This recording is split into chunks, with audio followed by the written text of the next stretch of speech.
Па еве прво да ги поздравам крводарителите и да кажам дека поред е 6-та година, инаку е 13-та поред крводарителска и луѓето што велат капка крв, дарување живот.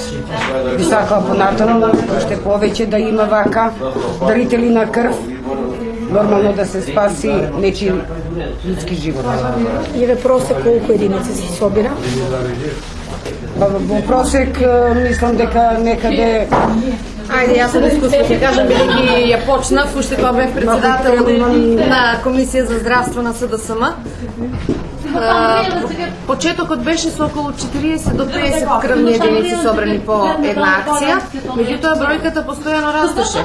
Така да секоја година тој број се зголемува и последните акции одат и со бројка над 90 крвни дарувања. Следната беше со преку 100 крвни единици собрани, со што станавме и рекордери, добивме и благодарница од подрачната единица на Црвен крст Куманово.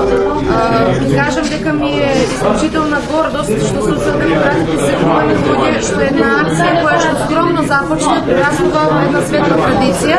Втор пат значи се паѓа во еден предизборен циклус, дори размислувавме во нашата збиена агенда дали да го поместиме терминот, но сметавме дека не треба да се наруши една традиција, затоа што оваа акција во чест на Светскиот ден на крводарителите и Ден на Црвениот крст на Македонија. Ќе искористам оваа прилика и на сите крводарители да им го честитам празникот и да им посакам добро здравје, значи секогаш да бидат дарители, никогаш да не им треба нечија крв.